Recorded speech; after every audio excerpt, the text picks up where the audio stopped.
Deram a ela apenas uma caixa velha. Uma dessas que rangem quando a tampa se abre, com pregos remendados e um cheiro de mofo que lembra fileiras de livros velhos e dias guardados. Alguém riu. Não foi uma gargalhada solta.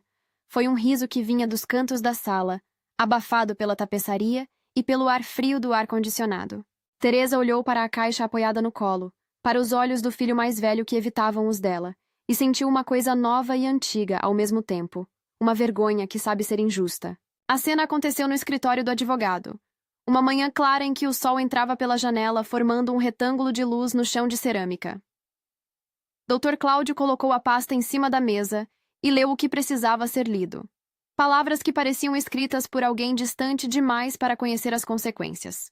Frases curtas, objetos distribuídos como se fossem etiquetas coladas a cada lembrança de uma vida. Os filhos assentiam, quase aliviados, como quem fecha um capítulo sem olhar para as páginas.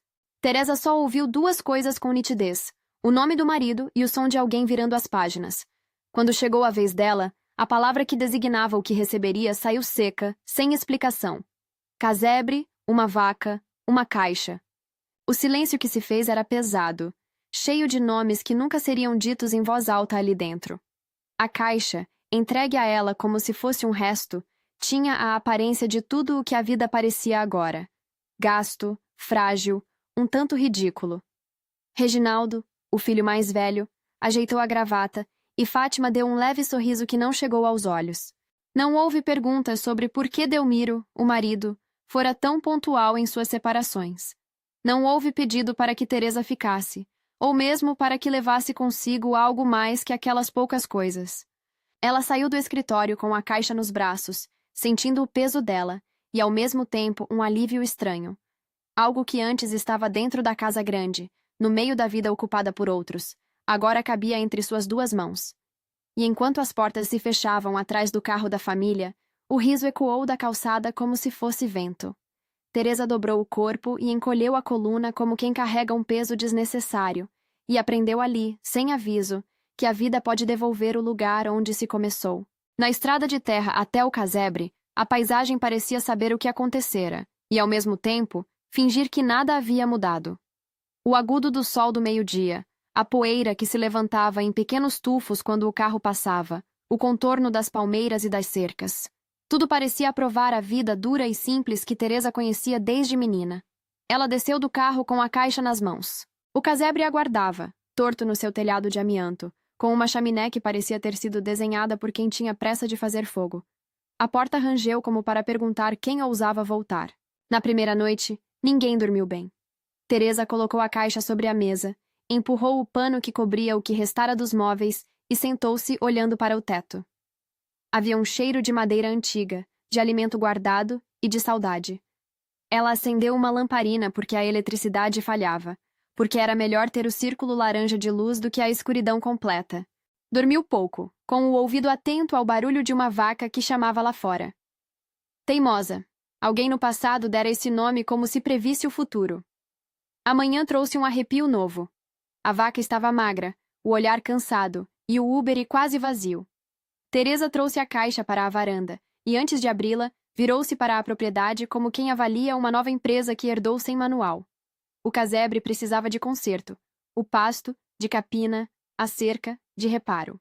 As contas deixadas pelo marido, que ela nunca vira muito de perto, ocupavam uma gaveta. Havia também um pequeno caderninho, aquele que Teresa sempre carregara na bolsa, páginas amareladas, anotações de quando Delmiro ia à feira, entradas sobre medicina caseira, listas de compras. O caderno era um território íntimo que, de repente, parecia o mapa de uma sobrevivência possível. A caixa rangeu quando ela abriu. Dentro, uma toalha amassada, algumas ferramentas soltas, fotos desbotadas de um jovem Delmiro em pé ao lado de uma carroça, uma pasta com papéis dobrados e uma pequena bolsa de pano. Havia também um envelope com o nome dela escrito à mão, mas sem data. O riso que antes a cercara parecia agora mais distante, transformando-se em algo que poderia ser ignorado. Teresa sentiu vontade de voltar ao carro e pedir a Reginaldo que ela pudesse ficar mais um pouco na casa dele, que a ajudasse a ajeitar as coisas. Em vez disso, ela respirou fundo e sacudiu a poeira das mãos como quem espanta moscas de uma janela. Aprender a viver de novo começou por coisas mínimas. Ordenhar, tarefa que uns acham simples quando a vaca se deixa fazer, foi um exercício de humildade. Teimosa puxava a cabeça, dava cabeçadas leves e empurrava a mão de Teresa como se protestasse por ser despertada de um sono de segurança. Duas mãos enrugadas e pouco acostumadas a manejar o animal tremiam, e mais de uma vez o leite escorregou. Teresa recordava vagamente de ter visto alguém ordenhar na juventude, mas nunca foi sua tarefa. O trabalho doméstico dela sempre estivera dentro da casa grande, onde outras pessoas resolviam as questões de fora. Houve gargalhadas na feira quando o carro simples de Teresa apareceu com um saquinho plástico no banco. "A dona já tem experiência?" perguntou um homem com voz de quem observa e avalia.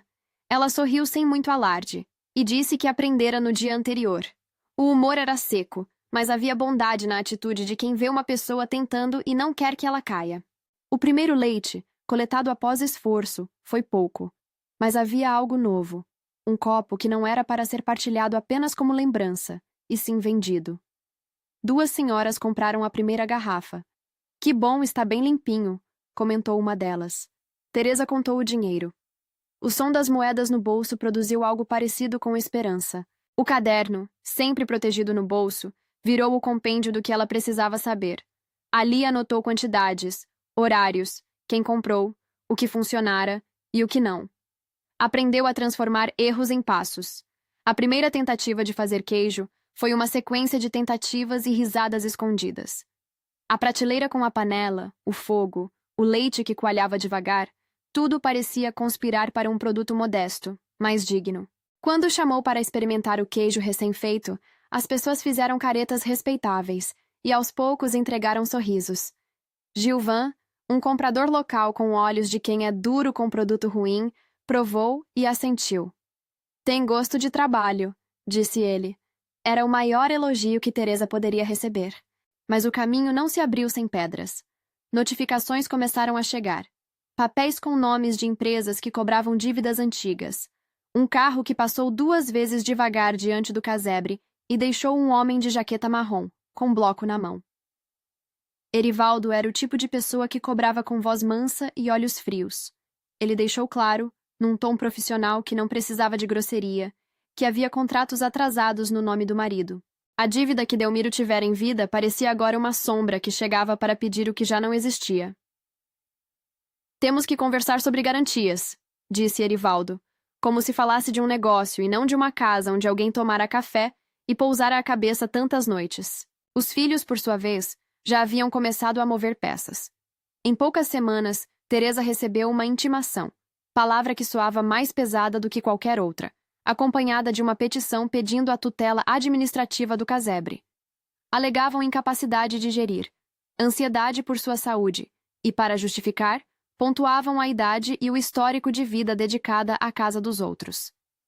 Era uma estratégia que, no papel, parecia de bom senso. Um idoso vive mais protegido sob a guarda de quem cuida. No entanto, para Teresa, aquilo era um convite para voltar a ser dependente, para perder o pouco espaço que agora havia aberto com o seu próprio esforço. Ela poderia ter assinado. Poderia ter entregue o caderno, as chaves e o pouco que era seu para alguém que prometesse cuidar. Havia, nas palavras calmas de Reginaldo e nas sugestões sussurradas por Fátima, uma preocupação que se misturava com pressa de ajeitar as coisas. Mas Teresa hesitou. Havia também o olhar de Teimosa, que, embora cansado, a seguia com os olhos como se reconhecesse ali uma companhia. E havia o pequeno fio de dignidade que vinha de suas mãos sujas de leite. As mãos dela já sabiam transformar pouco em custo, calor em alimento. Ela sentiu que não era só por ela. Era pela história dela, por aquilo que aprendeu a fazer com as próprias mãos. A decisão foi tomada num fim de tarde em que o vento parecia ensinar a importância de permanecer. Teresa foi ao pequeno cartório da cidade, sentou-se diante de um atendente que checava papéis com desdém e pediu informações. Não era uma estratégia grandiosa. Era um gesto de quem olha os documentos com olhos novos. "Posso administrar, sim", disse ela sem gritar, com as palavras medidas como se fossem sementes. "Quero provar que consigo." O advogado que concordou em defendê-la, doutor Armênio, viu no caderno a prova mais bonita que poderia ter. Disciplina, preenchimento de datas, nomes, valores. "Senhora Teresa", falou ele numa voz que não tinha piedade nem pressa. Isso aqui fala mais do que qualquer discurso. A senhora trabalha, registra, organiza. Vamos usar isso. Enquanto as palavras do advogado soavam, alguém na rua apitou com a buzina curta de quem chama sem pressa. Neide, uma mulher que vendia doces e mantimentos na feira, trouxe o primeiro contrato mais formal. Compraria uma quantidade fixa de queijos todas as semanas, se Teresa conseguisse manter a produção. Não era fortuna, mas era previsibilidade, um acordo que colocava um ponto de partida na vida dela. Teresa assinou com a caligrafia lenta e firme. O contrato foi escrito em papel simples. O aperto de mão foi firme. Pequenas coisas que constroem confiança. A vida, entretanto, tinha outras surpresas reservadas. Um dia, trabalhando na pequena reforma da varanda, consertando uma tábua que rangia, Teresa bateu com o martelo num prego fino e ouviu o som oco que vinha de dentro do madeiramento. A madeira parecia esconder uma lacuna. Havia ali um espaço que alguém, talvez décadas atrás, utilizara para guardar algo que precisava ser esquecido ou protegido. Curiosa, Teresa usou a ponta do prego para puxar uma tábua solta. Atrás dela, em um nicho, havia uma caixa menor, metálica, coberta de pó e ferrugem, com a tampa presa por uma fita amarela que se desfazia ao toque. A caixa era igual àquelas histórias de família que a gente ouve sentada à mesa. Pequena, fechada, promessas velhas escondidas. Teresa levou a caixa para dentro, a colocou sobre o pano limpo e olhou para ela como se examinasse uma testemunha. As mãos tremiam, não de medo, mas de uma coisa que mistura a curiosidade de uma criança e a responsabilidade de uma mulher que sabe que abrir aquilo poderia mudar o rumo das coisas. Não era apenas um objeto, era um argumento. A caixa tinha sido colocada ali com propósito, por alguém que queria que aquilo ficasse seguro e esquecido ao mesmo tempo. Ela abriu. Dentro havia papéis dobrados, envelopes com carimbos antigos, um pequeno livro de anotações com cabeçalhos de um sindicato rural dos anos 90, e algo que fez as pernas dela estremecerem de leve. Um documento de posse antigo, com um carimbo que parecia de um cartório de município distante. Não havia dinheiro, não havia notas empilhadas. Havia sim rascunhos de contratos, certidões de nascimento antigas, alguns títulos de terra com assinaturas de décadas atrás, e, por fim, uma folha solta onde alguém havia anotado números e um nome. Delmiro, direitos sobre lotes em Campina. A folha parecia uma nota de rodapé ao destino. Teresa não sabia calcular o que aquilo tudo valia. Não era leiga por orgulho. Era ignorante por circunstância. Mas havia algo que sua vida ensinara. Documentos são mapas, e mapas podem levar a tesouros reais quando se sabe onde bater. Ela guardou tudo com cuidado, colocou o pacote numa pasta plástica e levou até Dr. Armênio na tarde seguinte. O advogado franziu o senho, olhou os carimbos, ligou para alguém e pediu que não contasse nada a mais ninguém. Isso pode ser importante, disse ele, com um equilíbrio de cautela e entusiasmo que não lhe tirou a seriedade. Nos dias que se seguiram, começaram os passos da verificação. Cartório, certificações, consultas a registros antigos. Um técnico passou pela propriedade, mediu pedras, olhou mapas e fez anotações. O mundo, de repente, parecia composto por pequenos mecanismos que podiam transformar pedaços de papel em possibilidades reais. Temos que ver a titularidade, explicou o técnico. Alguns desses lotes foram vendidos, outros talvez estejam em disputa, mas há indícios de que há direitos que não foram regularizados. Era tudo incerto, mas havia um fio que ligava a caixa ao que talvez pudesse mudar muito mais do que a vida dela. Enquanto isso, o rumor corria. Em uma cidade pequena, nada se mantém estranho por muito tempo. Havia quem dissesse que Teresa havia encontrado dinheiro escondido. Outros falavam de certificados que recuperavam fortunas. A verdade era menos musical. Havia documentos. E documentos podem gerar processos de recuperação, ações de indenização, revisões de propriedade. Nada que se resolvesse com um abraço. Coisas que precisariam de perito, cartório e tempo. Ainda assim, a caixa velha já havia mudado a disposição das pessoas ao redor. Alguns olhavam com desconfiança, outros com interesse calculado. Reginaldo apareceu um dia sem avisar. O olhar dele tinha algo parecido com o remorso que chega tarde. Mãe, disse ele com cortesia e alguma pressa. Temos que conversar sobre as dívidas. E sobre isso? Não quis mencionar a caixa de frente. Falou de menos coisas práticas, de contas, de acertos possíveis. Teresa ouviu. Não pediu ajuda. Levou o estofo do assunto para dentro do peito e voltou a anotar no caderno. Gastos, visitas, quem havia perguntado o quê. O caderno se tornara, agora, um pequeno arquivo de defesa e memórias. Nele cabia a prova de que ela trabalhava, de que queria sua autonomia. Houve ainda noites de choro escondido. A sensação de traição era comovente. 40 anos dedicados ao sustento de um lar cuja maior parte fora administrada por outro, e agora pendurada em papéis que alguém poderia usar contra ela. Mas, entre os soluços, havia também um fio de riso. Aquele mesmo que se esconde entre lágrimas quando a vida resolve, sem pedir licença, ensinar-lhe outra lição. Teresa lembrava o que a mãe dizia. Quem planta o bem, colhe respeito, nem que seja aos poucos. Era um ditado que soava simplório, mas que naquele momento parecia profético. No mercado da cidade, ao fim de algum tempo, Teresa já não era apenas a viúva que voltara ao casebre. Era a mulher que vendia queijo às terças, que chegava cedo com um pequeno carrinho, que dizia o nome dos clientes de memória. Meninos que haviam chegar logo aprenderam a falar queijo da Teresa, com uma facilidade que deixava os mais velhos surpresos. As vendas pequenas eram mais que dinheiro. Eram uma prova tangível de que sua rotina sustentava algo, de que driblar a humilhação era possível. A caixa velha, no entanto, permanecia no centro de um mistério que ainda não se explicara.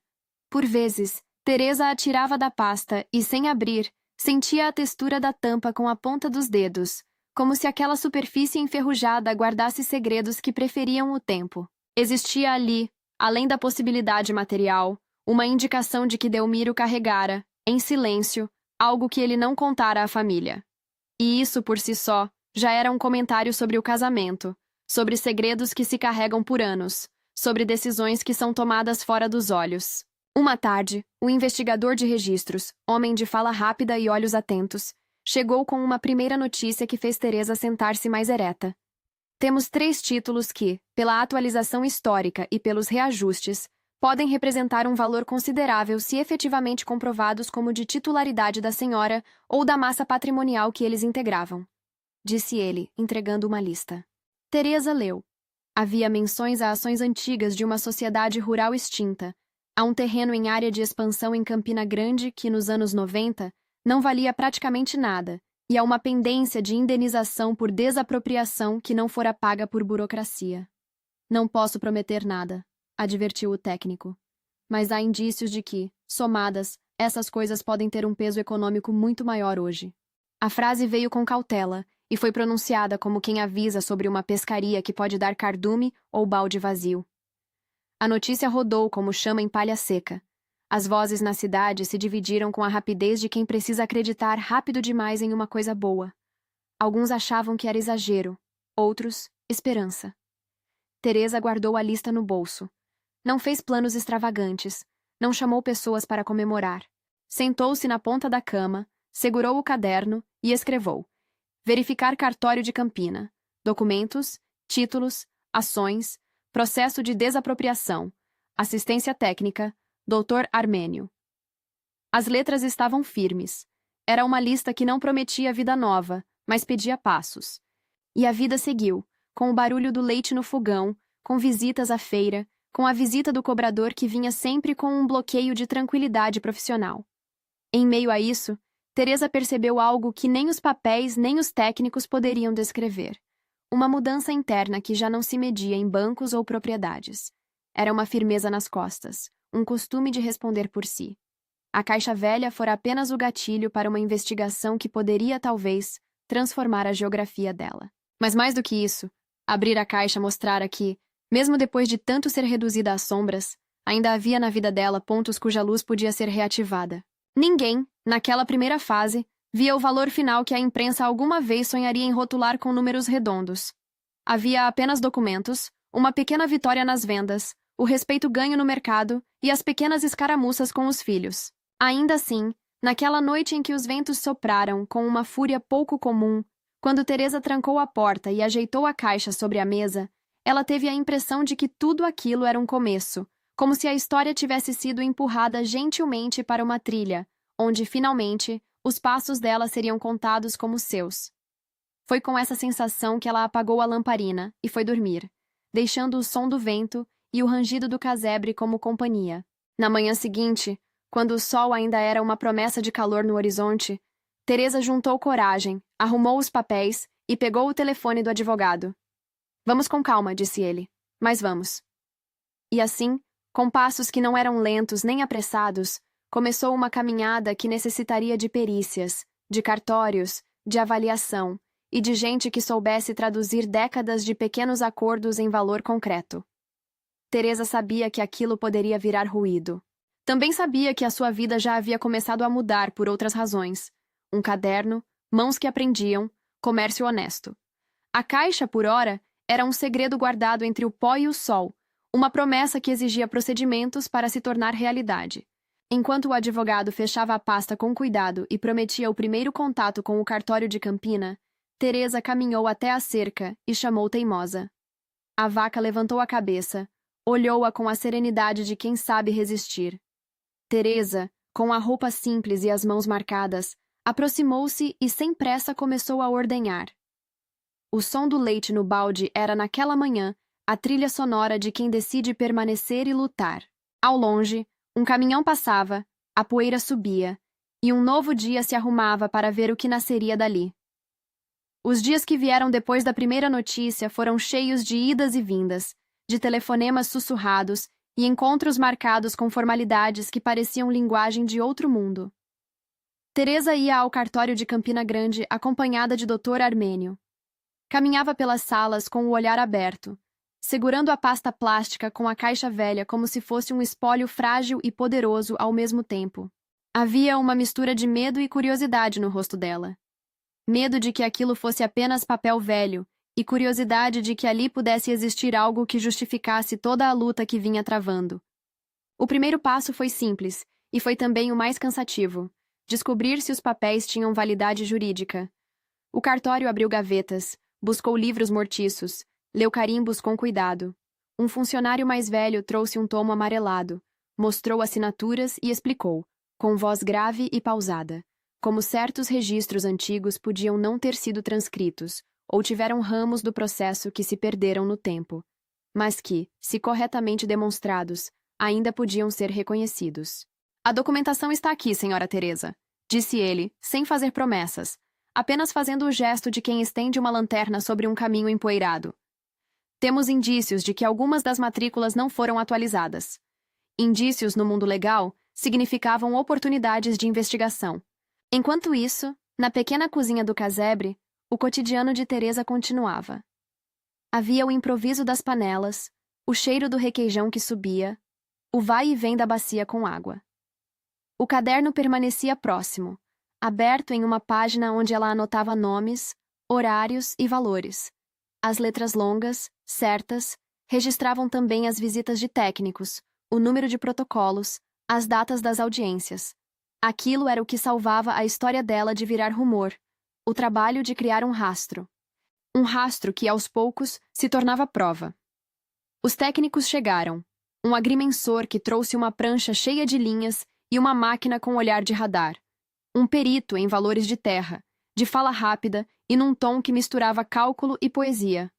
Uma economista que soube explicar com paciência como uma indenização que não fora paga podia, com correções e juros legais, alcançar números bem maiores do que o registrado no passado.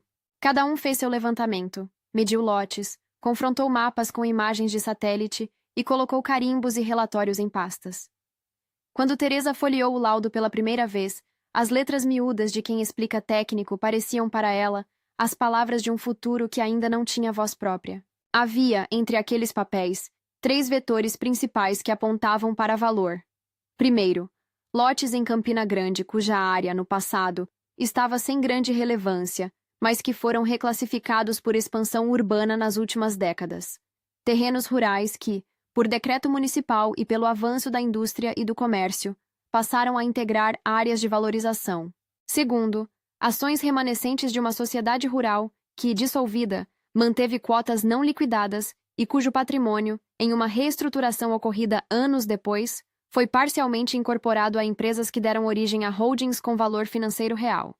Terceiro, um processo de desapropriação da década passada, cuja indenização foi reconhecida, mas cuja execução não havia sido concluída por falhas de comunicação e falta de atualização dos beneficiários. Isolar cada item e demonstrar a titularidade exigia perícias, diligências em cartórios e, sobretudo, paciência jurídica. Havia também cautela. Dr. Armênio explicava a Teresa, em termos simples, o que vinha a seguir. Não conte vantagem, não faça planos altos demais. O trabalho agora é de prova. A palavra pode vai aparecer muito. Vamos precisar de tempo e de confirmar a titularidade. Teresa anotou e repetiu para si. Tempo. Era uma coisa que por toda a vida estivera do lado de fora de suas decisões. Agora, precisava dele. Na cidade, notícia e rumor se misturavam. Algumas pessoas achavam que aquilo não passava de história. Outras, que Teresa havia achado um tesouro literalmente escondido. Ela não buscava fama, apenas queria que o direito que podia existir fosse reconhecido. Ainda assim, de vez em quando, alguém batia a calçada do casebre com curiosidade ou com intenções práticas. Reginaldo fazia visitas mais frequentes, que começavam com perguntas e acabavam com ofertas meio veladas de ajuda. Ele falava com modos que procuravam não ferir. Mãe, se precisa, a gente ajeita isso juntos. Teresa escutava, às vezes respondia com educação, às vezes deixava as frases no bolso do caderno, como adiante de onde não poderia ser tirada. Ao mesmo tempo, em audiência de conciliação marcada para discutir um ponto da titularidade das ações, a sala do pequeno fórum ficou cheia de vozes que tentavam, com razões e papéis, mapear décadas de movimentações. Os filhos, presentes, contidos, às vezes mais afáveis do que a ocasião justificava, não deixaram de contestar certas coisas. O juiz, homem calmo, fez perguntas que Teresa sentiu como agulhas. Senhora Teresa, as assinaturas foram reconhecidas em cartório? Há testemunhas que confirmem o recebimento de valores? Houve transações registradas em nome de terceiros? Havia muito a esclarecer. Dr. Armênio falou com a paciência de quem tenta transformar fardos em procedimentos. Apresentou laudos, fotos dos lotes, cópias das atas, arquivos do sindicato. O caderno de Teresa foi exibido como documento de rotina, registros de produção e vendas que demonstravam sua autonomia de fato. Não era central para as questões da terra, mas ajudou a construir uma narrativa de capacidade. Enquanto o processo corria, Erivaldo, o cobrador, representando o interesse de uma financeira, voltou com documentos mais agressivos. Ele tentava argumentar que as dívidas antigas do marido redundavam em garantia para execuções. Havia, porém, uma diferença importante. As dívidas precisavam de lastro, e esse lastro, em parte, apontava para receitas do marido que não condiziam mais com a dinâmica verificada. Além disso, parte da estratégia de defesa de Teresa baseou-se no princípio de boa-fé e na incapacidade de certos credores de demonstrar que as obrigações realmente estariam acobertadas pelo imóvel em disputa. Não foi simples.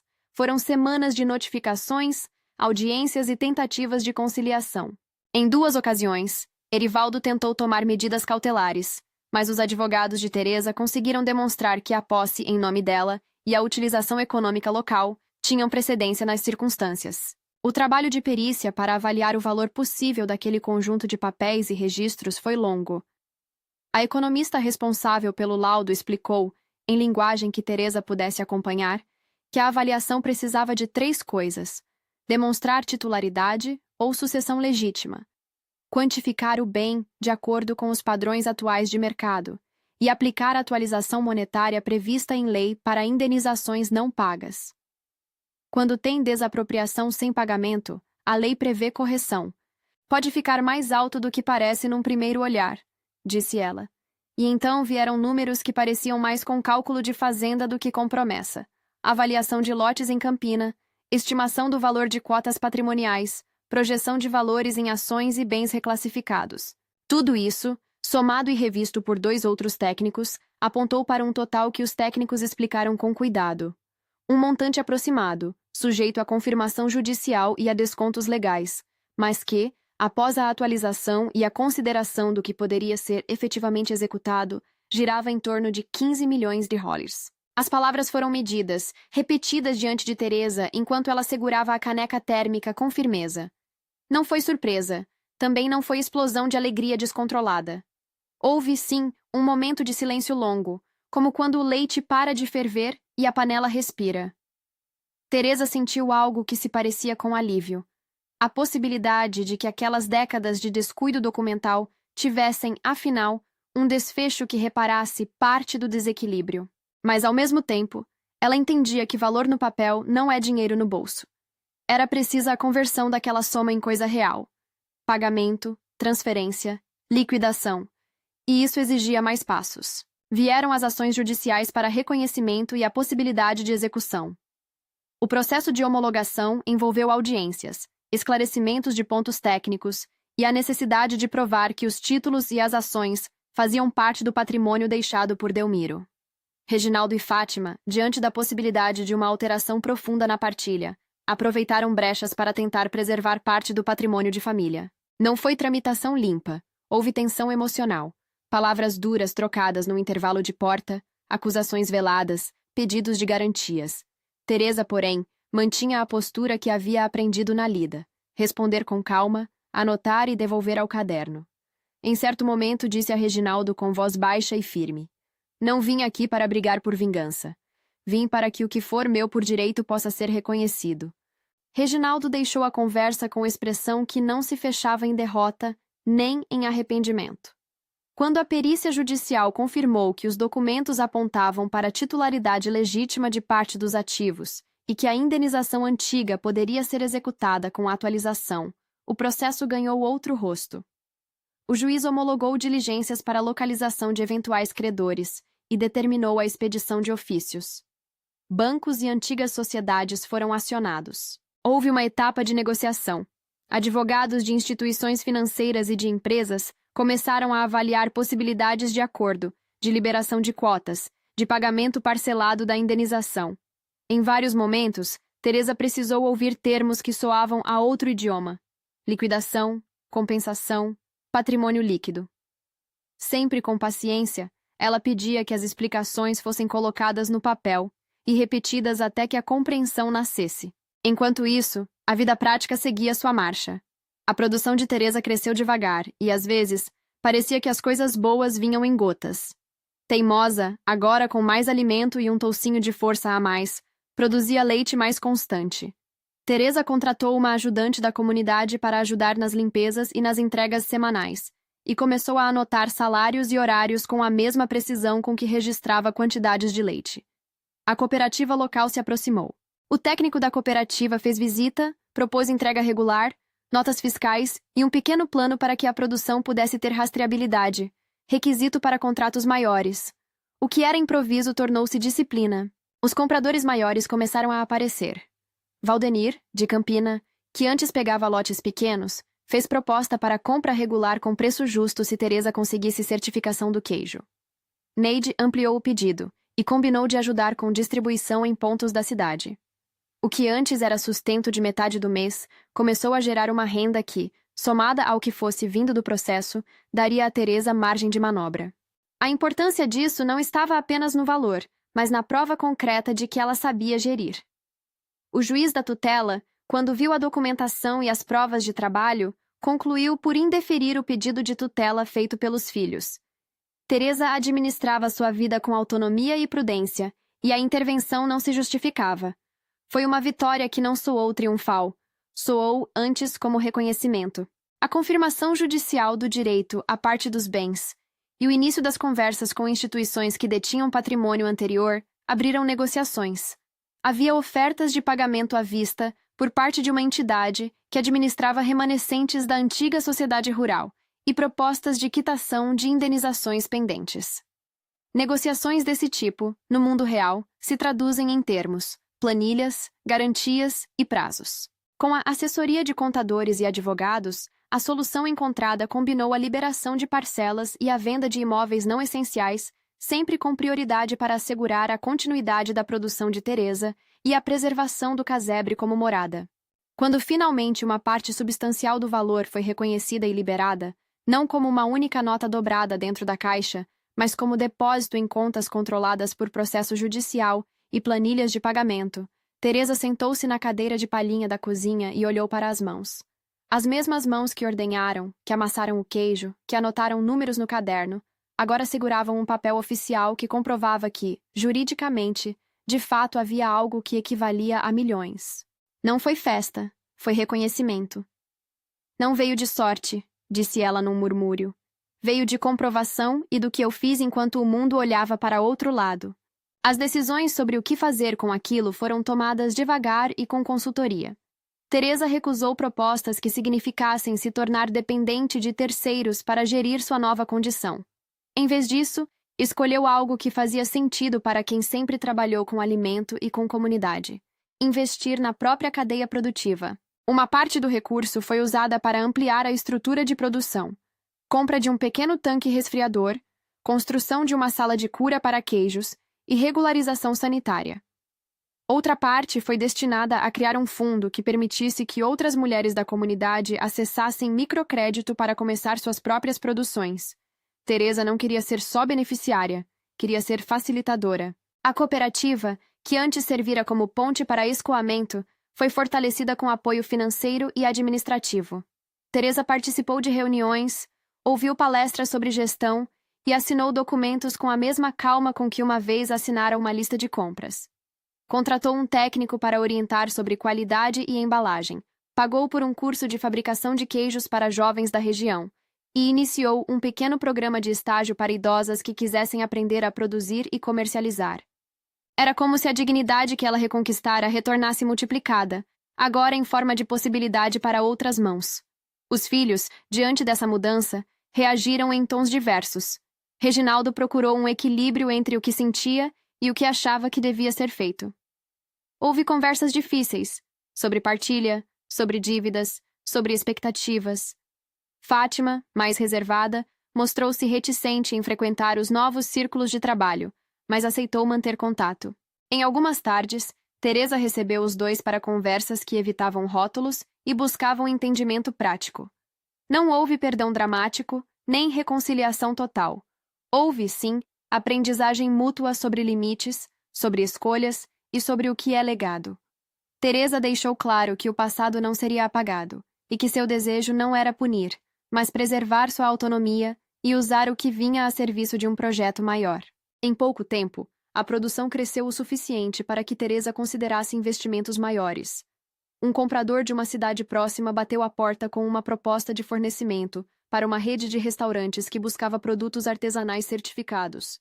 Teresa fez as contas, consultou o contador e decidiu aceitar, desde que a produção pudesse manter qualidade e a cooperativa fosse parceira. Assinou contratos com cláusulas de garantia de compra por períodos determinados, e, aos poucos, as entregas passaram a sair em caminhões com registro fiscal.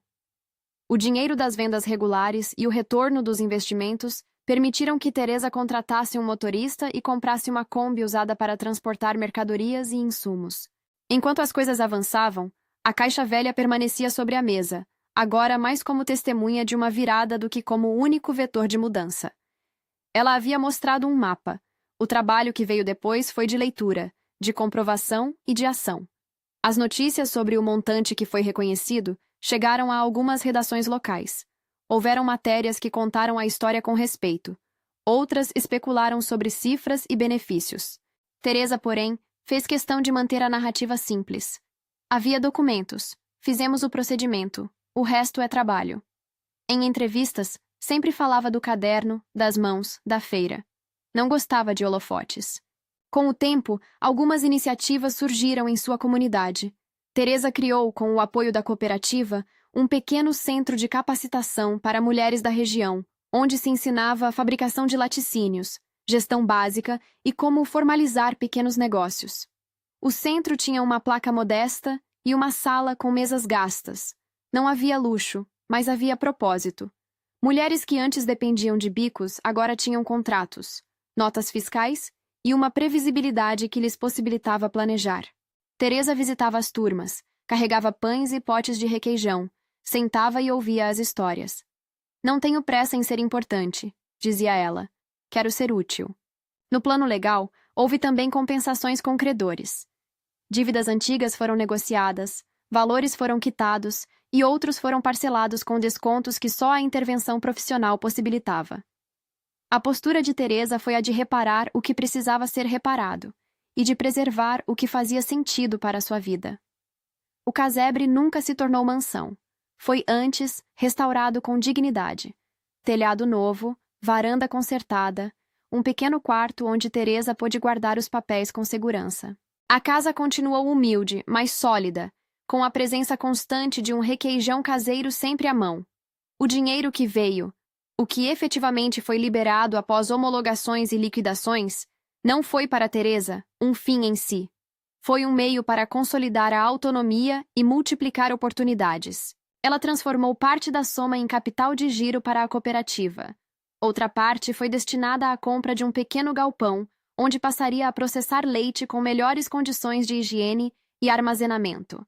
E uma parcela serviu para criar um fundo de ajuda emergencial à comunidade para casos de doença ou perda de rebanho. Em todas as decisões, consultou o caderno, os técnicos e a comunidade. Queria que qualquer escolha fosse legítima aos olhos de quem trabalha com terra e com produção. Houve reconhecimento público. Ao ser convidada para uma roda de produtores na cidade vizinha, Teresa sentou-se entre jovens que, com celular à mão, gravavam sua fala. Ela contou com naturalidade o caminho que percorreu. Não foi sorte, foi prova e trabalho. Palavras simples que ecoaram com força. Em uma entrevista, disse algo que virou manchete pendant. Ninguém me deu riqueza. Eu recuperei o que havia sido deixado de lado, e agora quero que isso sirva de base para o trabalho de outras mãos. Ainda assim, apesar de alguns flashes e entrevistas, Teresa preferiu permanecer no casebre a maior parte do tempo. A relação com os filhos seguiu carregada de matizes. Reginaldo, depois de várias conversas e de ver o esforço da mãe, assumiu uma postura mais colaborativa. Passou a ajudar em pontos práticos, como logística e contatos comerciais, sem pretensões de tomar decisões por ela. Fátima manteve distância, mas apareceu em momentos necessários. Não houve reconciliação de cinema, nem perdão amplo declarado. Houve, antes, uma acomodação madura entre as partes. Teresa reclamava em voz baixa de certas palavras do passado, e os filhos ouviam. Não era uma família perfeita, era uma família que, de algum modo, se ajustava aos novos termos. Teimosa, a vaca, viveu o suficiente para ver a transformação com a calma de um animal que tem pressa apenas do tempo de comer. Compraram mais 2 animais, animal por animal, escolhas feitas com critério técnico e com carinho. A reprodutibilidade foi planejada, a pastagem foi melhorada, e no quintal do casebre, um pequeno curral ganhou reforço. A cena de Teresa andando entre os animais, com o caderno no bolso e chapéu de palha, tornou-se imagem de uma vida que, mesmo depois do reconhecimento financeiro, continuou profundamente enraizada no trabalho. Num dia claro, depois de meses de diligências e negociações, Dr. Armênio trouxe a Teresa um documento que encerrava boa parte do percurso: a homologação final de pagamentos e a liberação de certas quotas que permitiriam à cooperativa e a ela acessar recursos. Ele falou com seriedade e um leve sorriso, avaliando a expressão de Teresa, que estava sentada com as mãos entrelaçadas. É a confirmação do que conseguimos provar, disse o advogado. Teresa sentiu que aquela página, com carimbos e assinaturas, pesava mais do que a caixa velha. Era o fim de um capítulo e o começo de outro. Mesmo com a segurança financeira, Teresa manteve o que parecia essencial: a modéstia do dia a dia, o hábito de anotar tudo, o respeito por quem trabalhava. Ela abriu uma pequena sala administrativa no galpão e contratou uma jovem da comunidade para ajudar com notas fiscais e entregas. Não quis gerente de fora, quis quem falasse o mesmo sotaque e entendesse o ritmo da feira. Os lucros começaram a ser reinvestidos, e depois de meses, a cooperativa passou a comercializar em mercados maiores. A marca Queijo da Teresa apareceu em embalagem simples, com um selo artesanal e a história da fonte. Não havia ostentação, havia cuidado. Chegou também a hora de formalizar um projeto social. Teresa e a cooperativa criaram um programa para financiar pequenas expansões de produção a mulheres idosas que tivessem experiência e vontade, mas que faltasse capital inicial. O fundo foi pequeno no começo, mas funcionava como uma semente. Era uma forma de Teresa devolver à comunidade o que a comunidade lhe deu: apoio, clientes, confiança. Passaram-se anos. A imagem de Teresa no primeiro dia no casebre continuava viva em sua memória. O silêncio do escritório do advogado, o riso abafado, a sensação de ser reduzida. Mas agora, esses momentos não regiam sua vida. No lugar do silêncio havia vozes. A conversa da caixa de e-mails do Cooperativa, as meninas no curso de queijos, o relógio da sala que marcava entregas. A casa à noite tinha luzes e o som de conversas baixas. Havia menos solidão. Em certo fim de tarde, sentada na varanda que agora tinha uma cadeira nova e um pequeno vaso com flores, Teresa abriu o caderno. As páginas já estavam cheias. Anotou uma ideia para um novo queijo de coalho com ervas. Registrou a visita de um técnico. Escreveu o horário da próxima reunião da cooperativa. Ao lado do caderno, a Bíblia repousava com uma fita entre as páginas. Não era um objeto usado para juramentos públicos, mas uma companhia que fazia sentido para quem viveu muitas perdas e descobertas. Teresa fechou os olhos por um instante e respirou o cheiro do requeijão que esfriava na vasilha sobre a mesa. A caixa velha que um dia trouxera à cena o sopro da possibilidade foi guardada, restaurada e colocada numa prateleira. Não porque fosse tesouro em si, mas porque era testemunha de uma virada. Às vezes, quando vinha visita, Teresa mostrava a caixa e contava como os papéis dentro dela levaram a processos, perícias, negociações e, por fim, a uma soma que os técnicos rachavam em números e atualizações. Contava com honestidade. Nem tudo virou dinheiro líquido do dia para a noite. Foi trabalho de gente séria, de técnicos e de quem não desistiu. Era uma lição que preferia partilhar nos termos do esforço. A história de Teresa tornou-se, para muita gente, exemplo de que dignidade se reconquista com trabalho e que justiça pode, lentamente, ser alcançada quando se reúne prova e coragem. Mas para ela, o maior ganho não foi contar cifras. Foi sentar-se na varanda ao entardecer, ter segurança para comprar o remédio que precisava, dar auxílio a vizinhos em dificuldades, pagar por cursos para meninas e, sobretudo, manter sua autonomia. Quando visitantes perguntavam o que faria com a parcela do montante que ainda estava disponível, Teresa respondia de forma simples: vou garantir que meu queijo chegue a quem gosta.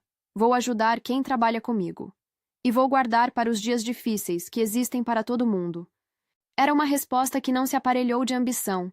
Era como quem divide a comida na hora certa. O vínculo entre Teresa e seus compradores ficou mais forte. Pessoas vinham da cidade grande para comprar os queijos e conhecer a mulher que havia mudado de vida sem perder a mão. Havia quem tirasse fotos e perguntasse se poderia publicar. Teresa dava permissão, mas sempre com a condição de que a história fosse contada com respeito.